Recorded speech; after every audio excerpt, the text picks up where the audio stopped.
Hello ছোট্ট বন্ধুরা, কেমন আছো তোমরা? আমি দীপ্ত কুমার পাল। এই পর্বে আমি তোমাদের ১ম শ্রেণী প্রাথমিক বাংলা বইয়ের পাঠ ২৮ আলোচনা করব। দেখো এখানে আছে ঋকার শিখি।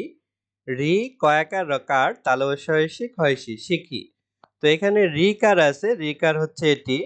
তো ঋকার এভাবে লিখতে হয়। তো এটি শব্দে কিভাবে ব্যবহৃত হয় আমরা নিচে দেখব।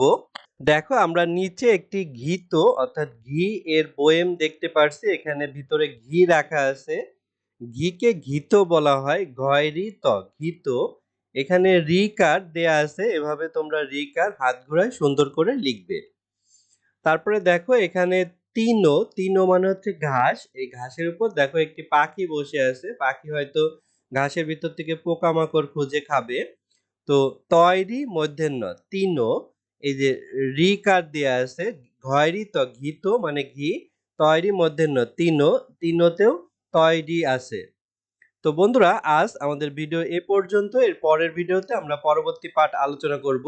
তোমরা ভালো থাকবে এবং চ্যানেলে সাবস্ক্রাইব করে রাখতে পারো।